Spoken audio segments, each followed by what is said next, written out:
Selamat datang di podcast kali ini. Podcast ini kita akan membahas tentang banyaknya pengangguran S1 sebagai pelanggaran HAM. Di sini kita akan mengetahui atau mencari tahu pandangan dari mahasiswa yang aktif sebagai pembisnis dan juga aktif di kampus.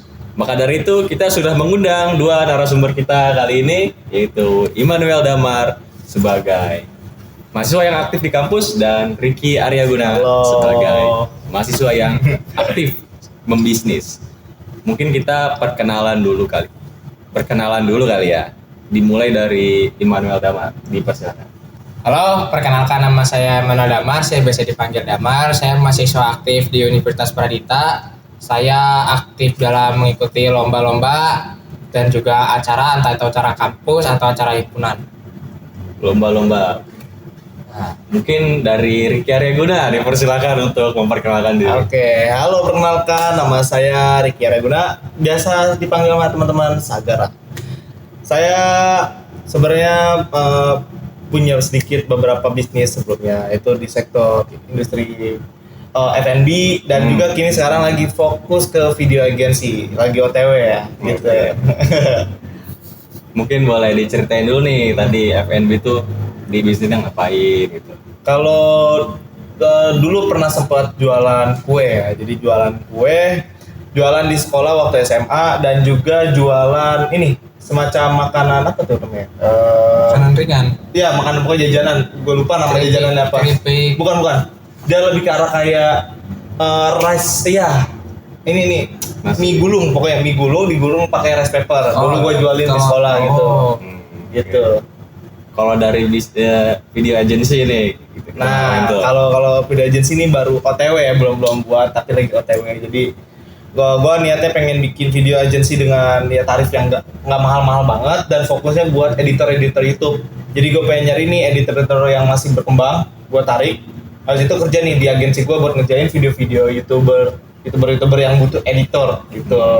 Berarti nyambung lah ya sama topik kita kali ini karena Ricky ini sudah bisa memperkerjakan. Iya, betul. Okay.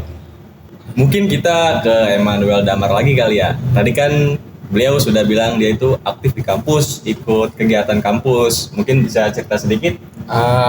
Saya kemarin mengikuti kegiatan kampus, salah satunya itu waktu di himpunan saya ikut BBCM, itu lomba bikin jembatan.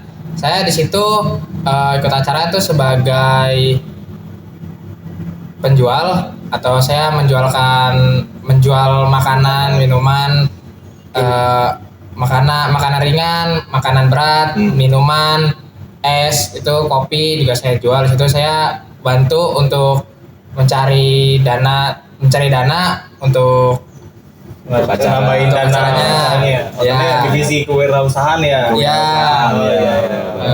Saya juga pernah ikut ini, bantu dalam acara yang kemarin itu, salah satunya tuh Imrion atau bagi-bagi takjil. Oke. Saya membantu kawan saya itu untuk menjual barang dia karena duitnya untuk dipakai untuk berbagi. Oke, untuk kegiatan hiburan tadi. Ya. Mungkin itu aja sih. Oke. Mungkin kita mulai ke pertanyaan pertama kali ya. Boleh. Jadi dari teman-teman kalian sendiri nih, kenalan kalian, ada nggak sih yang mungkin ngeluh itu kesulitan nyari kerja gitu? Mungkin kita mulai dari Immanuel Damar. Saya punya teman dekat banget dari SMA, udah 3 tahun bareng. Dia itu kemarin belum lulus SMA, belum lulus kuliah, belum kelar kuliah. Tapi kemarin karena dia libur semester 1 itu cukup panjang, dia sempat mencari pekerjaan. Itu dia mencari pekerjaan, berhasil dapat. Itu sekali dapat, tapi karena jauh dia nolak. Yang kedua itu dia berhasil dapat, tapi sayangnya kegeser. Apanya tuh kegeser? Jadi dia harusnya udah keterima, iya. Udah mau mulai kerja, tapi namanya tergeser sama orang lain. Jadi dia akhirnya mencari pekerjaan lain, dan sampai liburan selesai pun dia belum dapat pekerjaan. Akhirnya dia cuma ya dia di rumah cuma ya gambar-gambar gak jelas. Gue tuh bisa kegeser gimana ceritanya tuh? Kalau dibilang gak geser ya saya kurang tahu sih, saya gak nanya-nanya banget sama dia. Tapi panitia dia bilang dia udah dapat pekerjaannya. Oke. Tapi ya nggak tahu kegeser atau apa. Akhirnya ya dia nggak jadi kerja di situ. Pada tadi itu udah dapat ya, cuman ada satu karena memang terlalu jauh, Iya. jadi nggak diambil. Jadi nggak diambil. Masalah yang sudah dapat tapi kegeser namanya. Ya kegeser namanya. Mungkin ada yang lebih baik dari dia saat ini, atau dari tempatnya juga yang lagi pengurangan karyawan atau itu PHK mungkin ya, PHK. mungkin, tapi ya kurang tahu juga sih saya. Mungkin kita beralih ke Ricky Aryaguna mungkin ya, mungkin bisa diceritakan pendapatnya. Kalau temen ya, tadi kita Iya, nanya ke pertanyaan temen, temen ya. kenalan. Kalau kenalan ada sih gua beberapa yang apa ya, yang susah bekerja. Salah satunya ada teman dekat juga nih, Mar. Sama Put, teman dekat. Jadi dia tuh teman SMP. Nah, dia nggak dapat kerja sampai sekarang masih nganggur. Nah, dia udah ngelamar banyak banget ke perusahaan. Tapi ya tadi hasilnya nihil gitu. Terus ada lagi, gue punya orang yang gue kenal, dia lulusan sarjana, PTN juga, dan juga kumlot. Tapi sayangnya kerjaannya itu, dia dapetnya kerjaan yang bukan lulusan kuliah. Nggak sejalur gitu. Nggak sejalur, dan tapi ini jauh banget. Apa tuh? Nah, jadi kerjaannya itu jadi satpam. Oke. Padahal dia itu kuliahnya jurusan apa ya, guru agama. Guru agama aja. Guru agama. Berarti satu yang beragama gitu. Iya, mungkin. Benar juga benar. Sama beragama. Oke. Ya, Mbak, itu dong sih yang mana? Tapi saya juga ada sih satu teman. Apa tuh? Dia itu anak saya di ayahnya itu, teman saya tuh ayahnya itu salah satu orang penting lah di perusahaan. Terus dia itu daftar di perusahaan ayahnya, di bawah bapaknya. Bawah bapaknya. Itu dia udah berhasil lolos sampai seleksi yang terakhir. Tapi pas selesai terakhirnya itu di perusahaan yang cukup besar itu dia ketolak. Apakah dia cerita gitu kenapa? Ya dia cerita itu dikarenakan saingannya juga orang dalam. Seru ini. Dia kalah orang dalam. Jadi itu kalau nggak salah tuh dia cerita di situ di waktu seleksi terakhir itu sisa 3 orang. Sisa 3 orang. Termasuk dia. Nah sayangnya yang keterima cuma 2, dia ketolak. Dia bilang alasannya karena ini 2 orangnya itu salah satu keluarga dari bos bapaknya. Jadi bapaknya mungkin orang penting, tapi ada yang lebih penting lagi. Ya, jadi dia ketolak dan sekarang akhirnya dia bekerja, dia bikin usaha sendiri sih. Akhirnya dia usaha jualan kerupuk. Iya. Berarti dari jawaban tadi banyak ya pertimbangan yang diambil untuk mendapatkan pekerjaan. Iya. Ada yang tadi rumahnya jauh ya kan. Cuman kalau sekarang sih ya yang paling relate sih ordal itu. Ya, kita kalau mau susahnya dapat kerja tuh karena tadi kita lulus ya kan, belum punya kenalan. Sedangkan buat masuk pekerjaan di Indonesia tuh bosnya ordal sama money ya, gitu. Yang umumnya. Dan bahkan kalau misalnya pun ada, pasti tetap ada aja gitu miringnya gitu. Emang nggak ngerti sih Indonesia kenapa kayak gitu ya. Sudah terlalu jauh sepertinya. Mungkin kita ke pertanyaan selanjutnya kali ya. Boleh. Mungkin kan tadi kita udah tahu nih Ricky Aryaguna tuh bisa ngambil kerja gitu. Mungkin kita mau nanya nih dari kriteria kali ya. Dari Ricky sendiri itu gimana sih? Apakah harus S1 kah? Apakah harus seenggaknya bisa ngedit doang kah? Iya. Coba boleh cerita. Yang kalau gue pribadi ya, gue tuh ada 3 pertama yang gue ambil. Pertama, gue bakal selalu nanya dulu ke dia, lu tuh orang yang kerja cerdas atau yang kerja keras? Kalau orang yang kerja cerdas, gue nggak mau. Kenapa? Karena itu bullshit doang. Itu bullshit. Sebenarnya orang males. Gue butuhnya orang yang kerja keras. Kerja keras, pantang menyerah. Itu 1. Terus yang kedua adalah punya pengalaman. Jadi at least gue nggak perlu yang namanya gue kayak cuman ngasih, dan gue nggak terlalu banyak yang ngajarin kayak gue kayak ngedidik lagi kayak orang lagi di sekolah gitu. Nah, sama yang terakhir adalah apa tadi ya, gue lupa. Bukan pengalaman, tapi good komunikasi. Karena menurut gue komunikasi itu penting banget. Kadang ada aja orang yang kerja tapi tertutup, dia harusnya nih bilang belum kelar nih bos kerjaan, tapi bilang OTW, tapi padahal kerjaannya masih belum kelar sama sekali. Nah maksud gue kita tuh butuh komunikasi gitu biar lebih jelas gitu. Kalau misalnya lu lagi ada masalah di kerjaan lu kayak bang, pak gue stuck nih di sini, biar kita bisa bantu. Cuman kalau misalnya kita punya karyawan yang nggak punya good komunikasi kan gimana kita mau tahu kan? Jadi gitu sih kalau gue dari kriteria gue. Tapi kalau soal attitude apakah dipertimbangkan juga apa ya penting kalau udah sesuai dari kriteria tadi yang bertiga tadi bertiga lagi kriteria yang tadi lo sebutin ada 3 apakah kalau misalnya dia masalah satu yang masuk itu ya berattitude yang cukup tanda kutip buruk apakah akan lo terima apa enggak? Dalam konteks attitude-nya kayak gimana nih? Attitude buruk tuh kayak ya mungkin dia lebih jago daripada orang lain, terus dia merendahkan.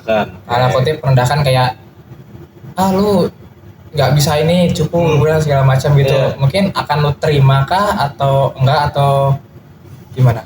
Nah, tapi skill dia mumpuni. Ada skill tapi nggak ada attitude gitu. Ya, dia punya skillnya bagus. Tapi attitude itu benar-benar buruk. Tapi kalau buat ajak kerja sama dia bisa apa enggak? Itu mungkin bisa, tapi ya kalau dibilang soal attitude itu yang jelek.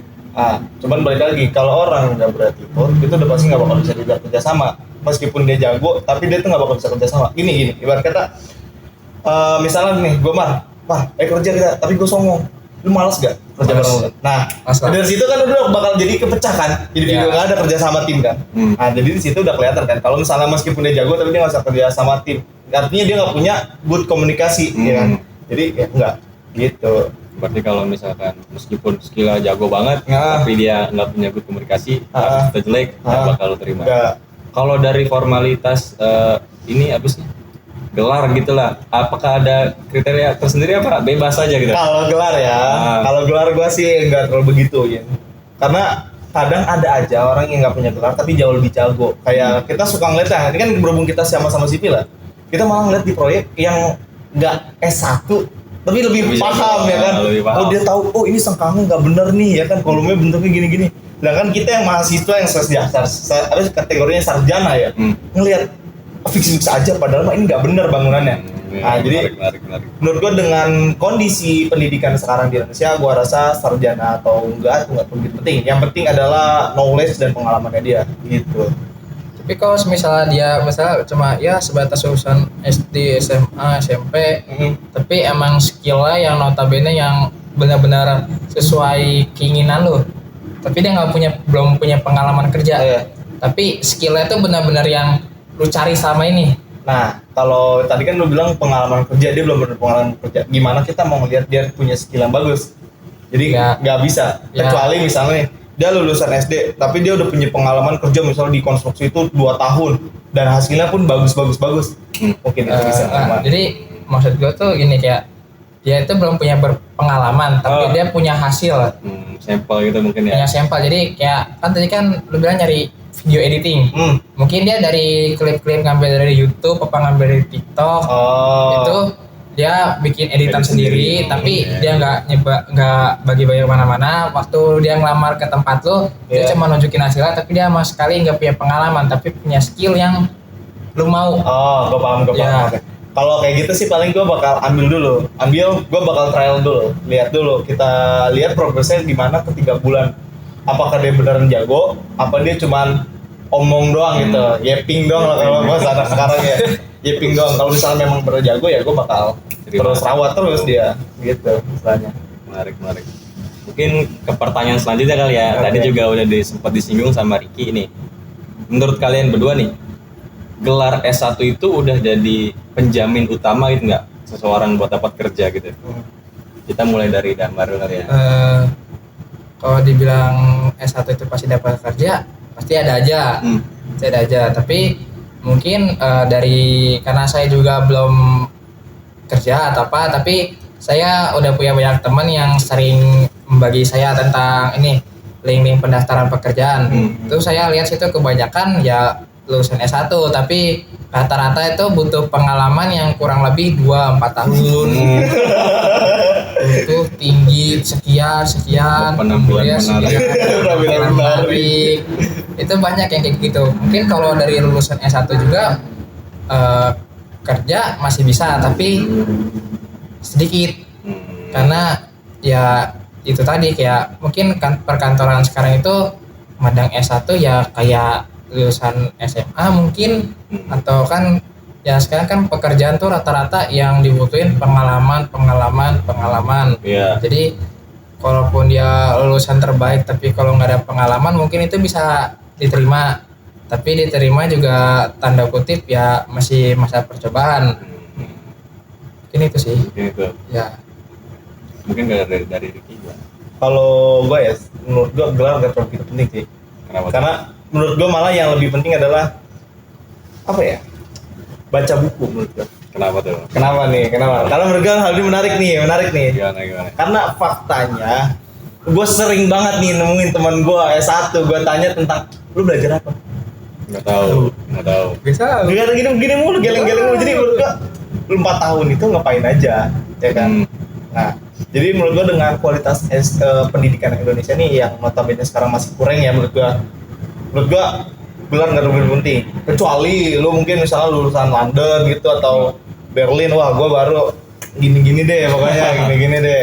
Tapi kalau misalnya buat lulusan kampus Indo menurut gue kurang. Karena menurut gue gini, kadang ya buat gue ngeliat malah nih banyak teman-teman gue yang lulusan sarjana itu masih bisa dikalahkan sama orang yang nggak kuliah tapi baca buku. Gitu menurut gue. Punya skill berarti. Iya betul. Knowledge-nya lah ya. Knowledge-nya lebih di luas, dalam, ya. iya. Lebih tahu gitu. Iya. Ya, menarik. Mungkin kita ke pertanyaan selanjutnya kali ya. Tadi juga udah sempat dibahas lagi nih sama Ricky. Menurut kalian itu kampus itu udah bisa nyiapin mahasiswanya kerja nggak sih? Apa cuman tadi formalitas aja bagaimana? Apakah orang masuk kampus nih cuman gelar doang tapi knowledge-nya nggak ada gitu?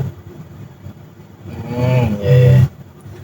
Atau mungkin dari Ricky dulu gimana? Kalau mempersiapkan ya, kalau ini sebenarnya gue rada bingung jawabnya, karena ini relatif ya sifatnya.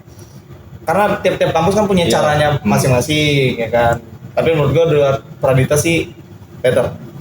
Pradita mantap, gitu sih menurut gue ya. Ya, soalnya kenapa alasannya? Karena yang bikin Pradita masih better nih, Butini. Itu dia ngajarnya mantep banget karena ilmu lapangannya. Karena juga kebanyakan dosennya orang lapangan, Ya praktisi ya. Jadi ya gitu ya. Motonya aja real case, real experience. Iya, Ketemu kerja ya guys. Iya. Ya kalau gue sih menurut gue buat Pradita masih better. Meskipun tapi masih ada beberapa yang kurang menurut gue. Karena Pradita sendiri juga kan emang ngikutin Kemendikbud ya. Nah Kemendikbudnya nih menurut gue yang perlu di oprek gitu. Oke, gitu. Video bank. Video bank. Mungkin kalau dari Damar gimana nih pendapatnya? Kurang lebih sih sama ya kayak yang tadi dibilang sama Ricky. Mungkin hanya menambahkan dikit ya, itu tergantung mahasiswanya sih. Kalau tadi dibilang experience apa benar kampus mungkin udah semaksimal yang dia bisa berikan lah, dari pengajaran, dari dosen, dari ilmu. Mungkin ya dari kampus udah memberikan yang maksimal. Mungkin dari mahasiswanya sendiri. Iya. Banyak. Kutip yang kadang cuma masuk tuh cuma buat nyari gelar doang tuh kadang ada. Kadang buku ya Mar. dibilang kupu-kupu sih enggak sih, kan kupu-kupu kan mahasiswa yang datang pulang. Mungkin kalau yang ini tuh absen lebih doang. ke arah ya dia datang, mungkin dia belajar, tapi yang dia cari itu bukan ilmunya, nilai selembar kertas sarjananya doang. Mungkin itu. Apa. Terus ada juga yang emang dia itu kuliah tapi ambil kerja, mungkin karena emang kerjaannya udah ini dia kadang suka ninggalin kuliahnya, akhirnya kalau ada kuliah tapi di tempat kerja tepat itu juga ada. Tergantung dari mahasiswanya juga sih. Kampus mungkin udah benar-benar semaksimal mungkin ya berikan yang terbaik dari yang tadi saya bilang kan, kayak dari ilmu, cara pengajaran apa itu udah diberikan yang terbaik. Tapi dari mahasiswanya sih kalau buat saya kayak ini mahasiswanya itu emang yang niat kerja, nyari kerja apa yang cuma duduk nganggur diam cuma dari dapat selembar kertas dia bisa dapat kerjaan juga ada, tapi ada juga yang benar-benar semaksimal mungkin belajar buat dapat pekerjaan juga ada. Jadi kalau buat saya tergantung dari mahasiswanya sih. Jadi kalau ibaratnya gini, kayak kampus udah menyediakan banyak kunci, tinggal mahasiswa mau apa enggak ambil kuncinya. Gitu doang. Menarik. Kadang udah keluar, kuncinya udah ketinggalan, udah nggak bisa masuk lagi. Ya udah. Ditinggalin, bukan Iya, ketinggalan. ditinggalin, ditinggalin. Mungkin kita ini udah cukup kali ya ke pertanyaan terakhir nih. Boleh. Dari kalian berdua nih, harapannya untuk mahasiswa sekarang itu kayak gimana nih biar nggak kebingungan cari kerja lah, biar kan tadi kita udah diskusi nih kalau gelar itu udah mulai tergeser dari tahta tertinggi buat dapat kerja, kan? Jadi mungkin dari harapan kalian nih buat mahasiswa sekarang tuh gimana biar mereka dapat kerja gampang gitu. Kalau buat aku sih mungkin cari banyakin pengalaman sama banyakin skill sih, kayak lo kalau lulus doang tapi nggak punya skill apa-apa itu nanti waktu nyari kerja juga bingung sendiri. Meski lulusan dari univ yang bagus, tapi kalau emang waktu lo kerja tapi ternyata lo nggak punya skill kan percuma. Jadi lebih menurut gue ya lebih baik itu kuliah sekalian nyari skill, nyari pengalaman. Itu buat saya sih.